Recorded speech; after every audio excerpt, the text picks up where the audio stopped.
Eilean Haley lives on Wongal land and is a veteran of the women's liberation movement of the 1970s, a retired public servant, a translator, Spanish to English, a poet, an aspiring novelist, and a quilter. Chris Sitka lives on Wurundjeri land. She is a graduate of gay liberation, women's liberation, radical lesbians, and a lifelong activist since the 1960s, when she began opposing the war on Vietnam and apartheid before going on. She is currently a member of the Coalition of Activist Lesbians, Matrix Guild Victoria, and the Women's Guild Victoria, which oppose the attack on women's and lesbians' rights. M is our anonymous speaker tonight. She is a radical feminist from India who is currently based in Australia. She is interested in studying the application of radical feminist theory to countries of the global south, like India. She has been a radical feminist for 5 years. She will cover Article 4 of the Declaration with a focus on India and the patterns of censoring and harassment of women in Australia, India, and the UK. And last but not least, our fourth speaker, Viviane Morrigan, lives on Wongal country. She retired from her last full-time job as a lecturer at the University of Queensland Ipswich campus, where she was responsible for setting up and running courses on the cultural studies of science and technology within the Centre for Contemporary Studies. She first became politicised in her early 30s when she became involved in women's action against global violence, a member of the national umbrella group Women for Survival, and while carrying out postgraduate work at the University of Sydney.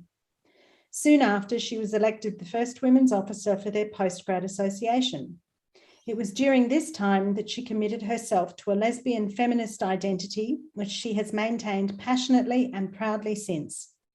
She is the secretary and public officer of COAL, the Coalition of Activist Lesbians, and a member of L40, a social group for lesbians in New South Wales. She is also a contributor to the radical feminist book critiquing porn bots, sex robots, due for publication. I am speaking this evening on land stolen from the Wongal people, a land that was among the first to bear the brunt of British invasion, land that always was and always will be Aboriginal land. I am going to talk to you about the work of Women's Cooee to ABC. Now, the ABC, that's their logo there, is the Australian Broadcasting Corporation. The ABC's like the BBC, although unlike the BBC, its main source of funding is directly from the government, in other words, us taxpayers. The ABC's board is government appointed, but it has a charter enshrined in legislation that is intended to ensure that the ABC operates independently of the government of the day. Now, the ABC is huge, absolutely huge. It's got free-to-air TV stations, it's got heaps of radio stations, it's got online services, it's got extensive programming of all sorts for the general public and also specifically for children. It's very venerable in Australian terms. It dates back to 1932 and is much beloved, being affectionately nicknamed Auntie. As well as having a charter, the ABC's also got editorial standards and a code of practice meant to ensure that it reports factual material accurately and deals with issues impartially and with balance. It's often accused of bias, usually by conservatives and other right-wingers. Some recent controversies have been about support for same-sex marriage, the inappropriateness of our national day, Australia Day, being the date of the 1788 British invasion, child sex abuse by Catholic clergy, and climate change and environmental issues more generally. But we feminist defenders of women's sex-based rights accuse the ABC of bias too. And rightly so, because rarely a day goes by that the ABC doesn't promote men in women's spaces or child transition. in its children's programming, as well as its current affairs and lifestyle programs. It's everywhere. It's been recently described as doing pro bono PR for the trans lobby. And really, that's an accurate description, leaving many of us tearing our hair out and foaming at the mouth and throwing things at the TV screen. Now, early last year, the heroic and indefatigable Brisbane sisters announced that they were going to protest outside the ABC in Brisbane on the 6th of June and invited women in other cities to do likewise. So we got together in Sydney and did the same. Here we are outside the back entrance to the ABC in Sydney. The banner is a historic relic, as it's the same banner that was present at the Australian launch of the Declaration on Women's Sex-Based Rights back in February 2020. It seems a very long time ago now, but it's only 2 years. That event was held at Sydney Uni, and it was ferociously disrupted by trans extremists who occupied the podium and harangued and insulted us. So it's good to have the banner out again. Now, the placard displays two of our main demands. It says, break free of trans bias, accusing the ABC, and rightly so, of displaying bias in contravention of its charter, its editorial standards, and its code of practice. The placard also says to the Drum, which is one of the ABC's current affairs programs, which has a panel format, it says, give Holly Lawford-Smith a gig, highlighting that the ABC never or hardly ever has gender-critical spokesperson on any of its shows. This again goes to the ABC's bias, like the thing above. And Holly Lawford-Smith wasn't the only person who we suggested be given a gig on The Drum or on Q+A, which is another such panel current affairs program. From memory, we also put forward Kath Deves of Save Women's Sport Australasia, Janet Fraser, our host this evening, and the Feminist Legal Clinic, also our host this evening. In fact, there are plenty of competent spokeswomen who could go on these panels and never get a gig. As well as the banner and the placards, we also had these ingenious things. Mini posters mounted on skewers that can be stuck into the ground. This is a play school interlude, and for overseas guests, play school is the flagship of ABC children's programming. This is how to make a women's cooey skewer. So you start with a piece of paper like this, and you've got your slogans written on it, and you crease it lengthways like so, and you put glue all over the back, and you get a skewer and you put it like so. And so then you have your skewer.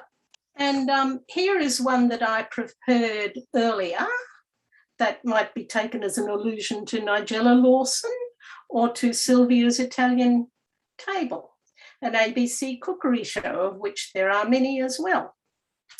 I'll talk about a few of the skewers you can see in the pic, as they illustrate a selection of our causes for rage and indignation. We have No Bloke is a Lesbian.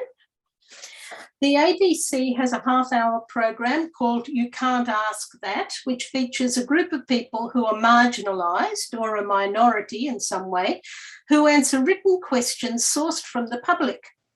The questions are designed to be, or are allowed to be, naively curious, ignorant, even a bit rude. And examples of groups that have featured on You Can't Ask That are people with obsessive compulsive disorder, Chinese Australians, Muslims.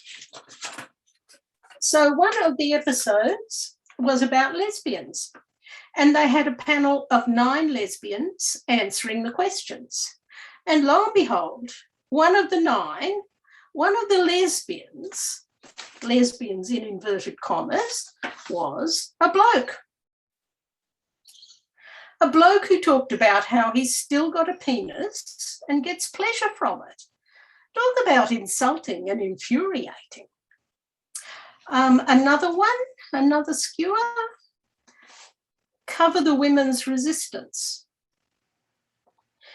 The ABC just ignores important developments like Keira Bell and Tavistock in the UK, or the spate of women's sports bills in state legislatures in the USA, or the City of Sydney kicking the feminist legal clinic out of its premises, or the recent sacking of Karen Licignoli, who was CEO of Girl Guides Western Australia.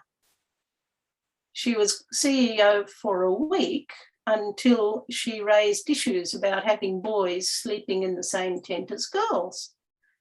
And she was out on her neck. The ABC has totally ignored that entire issue. The ABC decides for itself what's newsworthy and what isn't. Newsworthiness not really in the code of practice, so it's not a matter that's even open to complaint from the public. They do have a kind of a complaints process where you can complain about factual accuracy, impartiality, and balance, but newsworthiness is not part of that. Now, another one of the skewers, don't leave it to Murdoch to blow the whistle. Again, this goes to the ABC just ignoring the whole thing. Bernard Lane at the Murdoch newspaper, The Australian, has taken gender ideology on a bit, and so have commentators at Murdoch's Sky News. It's as though the ABC is saying to the Australian public, look, if you're interested in this rubbish, go watch Peter Credlin on Sky News. It's not on. These are important social and political issues, and the ABC should be covering them with quality journalism. And this one, no child is born in the wrong body.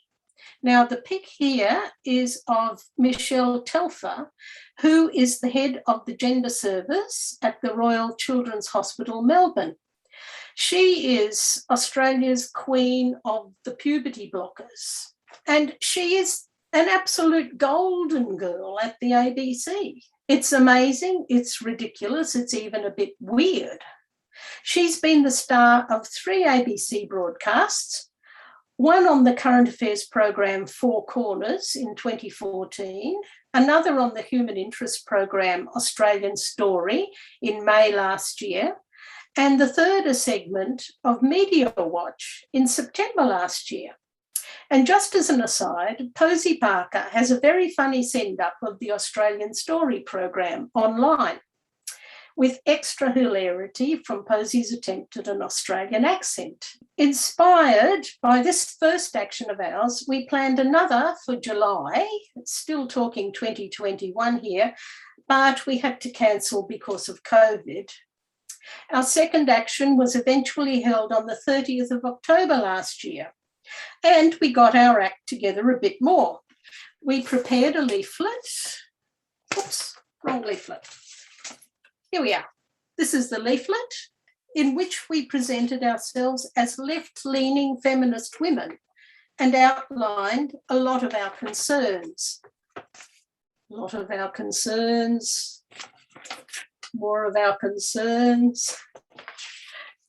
Because we couldn't fit everything we wanted to say in the leaflet, we also set up a website with more information and analysis, and with a QR code.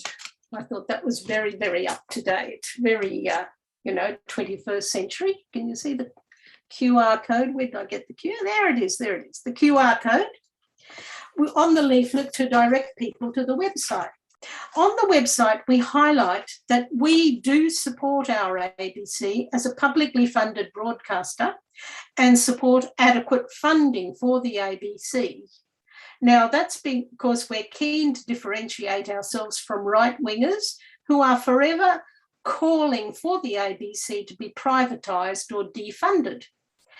And we also, I'm talking about the lead up to the action on the 30th of October, we also set up a Twitter account with the first tweet happening on the day of our action. Through total serendipity, our October action coincided with Reasons to Riot's Chalk It Day, where Reasons to Riot calls on feminists all around the world to chalk our concerns and our demands. So we chalked too, and you can see that we partly adopted a hopscotch sort of a format, and we even played hopscotch. We also did actions on the 30th of October at both entrances to Sydney's ABC offices, front and back, and this is their front office. Note the security officer lurking in the pot plants. The ABC security did call cops on us that day, but the cops went away after we assured them that we weren't silence is tyranny, apparently a group that the ABC thought were going to descend upon them en masse. And afterwards we went to the pub for lunch. There aren't many of us doing these actions. We're quite diverse, generationally speaking, sexual orientation-wise, even country of origin-wise. And we weren't a bunch of mates who all knew one another before we started doing this. So we have come to know each other mainly through doing this action. So social interaction has been important for us to consolidate as a group, as well as enjoyable in itself. So we've had two further actions, one on the 27th of November last year and the latest just 2 weeks ago on the 12th of February. This is from the action in November last year. The skewers, you will see, have donned suffragist colours. You'll observe we've got purple, green, different shades of green, and white. And the slogan has changed. In our first actions, the slogan was break free of trans bias, to be unbiased being a requirement of the ABC Code of Practice and editorial standards. But now we've changed it to break free of trans lobby and have included the logo of ACON. Now, again, for overseas guests, ACON is Australia's equivalent of Stonewall, and indeed it acknowledges that it has based its activities on Stonewalls. ACON has evolved into a trans juggernaut that runs these schemes that corporations and government agencies sign up to, and ACON delivers ratings on how good they are at enforcing gender ideology in their workplaces. The ABC has a gold employer rating with ACON and won an ACON award for its Instagram platform, ABC Queer, which is a youth-targeted platform. I'm not on Instagram, so I can't talk a lot about it, but it looks dreadful, actually. Now, the change in our slogan reflects a growing consciousness among us, well, in me in particular, that much of the ABC's fanatical adherence to gender ideology can be laid at the door of its membership of ACON. And of course, a few weeks before we did this action, the BBC ditched its trans lobby Stonewall.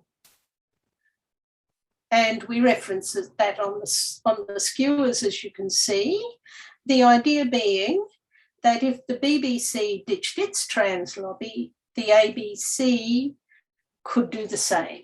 This is a chalking from our action 2 weeks ago, our latest action, again focusing on the ABC's membership of ACON ABC silences legitimate criticism to win trans lobby Acon's gold star.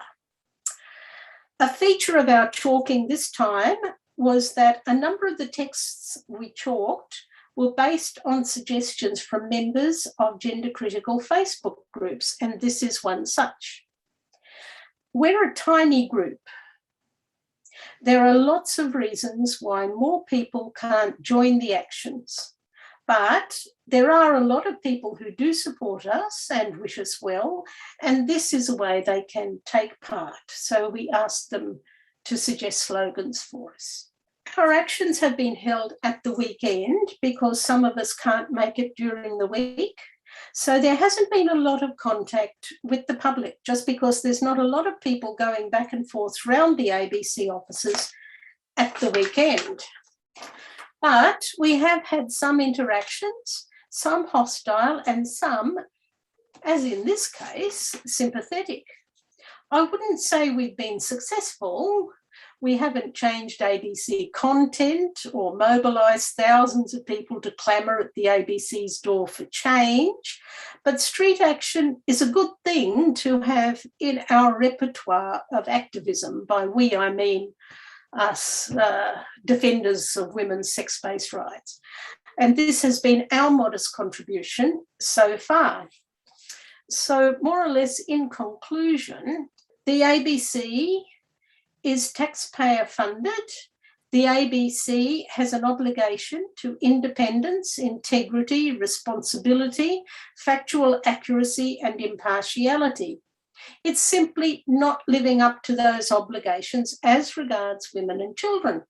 We have a right, indeed an obligation, to call out the ABC on this, and we're doing it.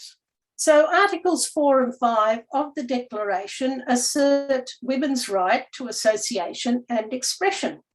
Women's Kui 2 ABC actions are an example of women's association and expression, and the current circumstances are an illustration of why it is necessary to exercise such faculties in these very strange times.